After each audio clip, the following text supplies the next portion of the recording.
Hello, welcome to the Flickering Torch. Today we're going to cover basic skill tests in Shadowrun 3rd edition. Now, this is only a basic overview and is not going to go into all the nitty-gritty and minutiae. That's quite a big book, and if you want all those different rules, you're going to have to read the whole thing. This is more to get your players straight into the game that kind of know what they're doing straight off the bat.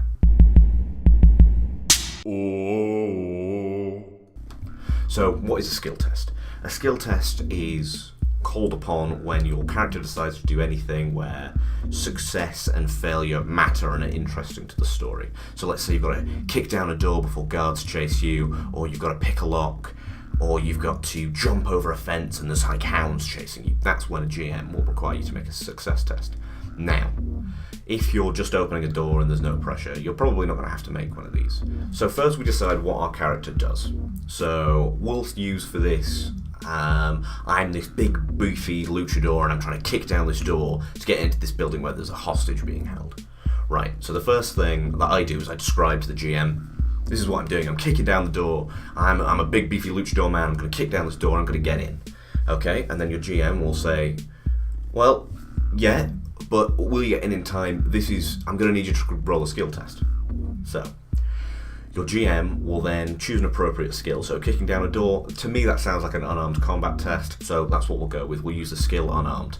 And our big beefy luchador guy, he's put his points in unarmed. This is his job. So we'll say he's got 6 dice. Because we've got 6 in unarmed, we're going to roll 6 d6s or 6-sided dice, the regular dice you get in any board game.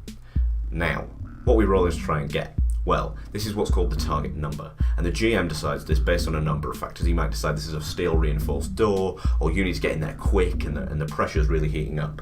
Right, okay, so let's say for this our target number is 5, okay? So we're rolling 6 dice and we're trying to get 5 on those dice. So we're just going to roll them here and roll 20.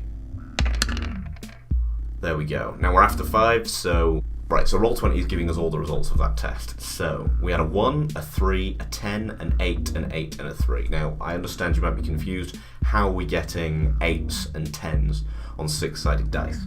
Well, Shadowrun's got this rule where if you land on a 6, you re-roll it again, and you add 6 to that next roll. If that's a 6, you keep going. So this will allow your test to get larger numbers than 6, allow more variance, make different factors come into play in different ways. Now, unlike in other games where we add them up, we'll see Roll20 here has added them up for us. We don't care about that, we just care about how many dice went over that success. So I think very obviously here we can see 3 dice definitely went over. So we've got 3 successes, so that means we've definitely passed. Now, let's say we only had 1 dice that hit a 5. Now, we have still succeeded. We've got the 1 success, but maybe that comes with a complication, or maybe it takes us a bit longer. This is still a success, yes, but the amount of successes determines how well you've succeeded at a task. So sometimes, maybe making that shot isn't enough. Maybe you've got to make that shot in time before the kidnappers can drive away. If you make that success with only 1, maybe the car's off, maybe they're gone, maybe they've crashed into something because they already turned the engine on. If you make it with 6 successes, yeah, not only have you shot out the driver, you've hit the button on the other side of the car door, the door's flung open, the hostage can walk out themselves. This is the kind of thing that variable amounts of success allow you to do, and it's one of the reasons I really like Shadowrun. Now we've been over the 6-sided exploding thing, but what about 1s? We've got 1-1 here, right here. What does that mean? Well, no matter what the target number is, no matter if it is, I only need you to get a 1 because you've got this piece of cyberware and we're under these different circumstances. If you get a 1, it's still a failure. So if I'd have rolled all 1s there, even if the target number was a 1, I would still fail. Now, I realise now that we've said, well, unarmed skill, but what if my character doesn't have unarmed? What if I'm the party face and I only have charisma and knowledge skills? You can still roll for this test, that's perfectly fine. This is called defaulting. Now, I'm going to go over 2 types of defaulting. There's another one in the book, but it's a more sort of advanced rule and I don't think it's really needed for this.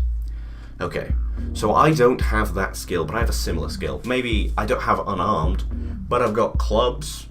That's kind of, swinging. I could kick down a door with clubs, or maybe I've got athletics instead. I could use that. So this is called defaulting a skill with another skill. Now, that skill needs to be of the same type. You'll find this in the Shadowrun book. It'll tell you what all the skills linked attributes are. We'll go over that later. You don't need to know that for now. So what's the difference between rolling this skill and a defaulted other skill? Okay, so the only difference is your target number now gets 2 higher. So instead of having to roll 5s, I'm now having to roll 7s. That should have been easy math for me to do. So now I just need 7s to succeed. So let's say that our clubs was a 5. So let's roll again. So I needed 5s there. Again, we had another exploding 6. That's really good. We got 1 9. We can still kick down the door using our club skill. Right, this is defaulting to a skill. What if you don't have any skills that are the same? What if I am the party face and I've never specced into any kind of combat skills ever? I can still roll. I can still do that action. I just have to now default to an attribute. Your attributes are separate to your skills. They help you get skills easier and make everything a lot cheaper.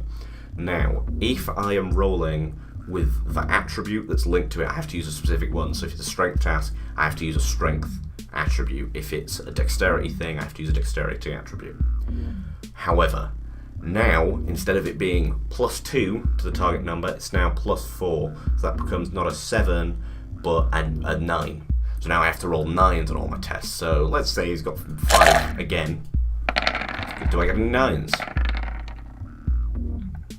I get 11, but still succeed. Even though I don't have the skill, even though my character's never trained to do this, I can still succeed at this. Now, there are a bunch of other factors. We've got a bunch of other different kinds of tests, but this is the only thing that you'll need to get straight into the game. You can sit at the table, you can start playing Shadowrun 3rd edition. I realise it's changing other editions, but this is specifically for my player group. So, this is how you make all the tests in the game. I hope this was useful, and if it was useful to other people that aren't my players, that's great. I'm really glad for you. This is the Flickering Torch, and I'll see you next time.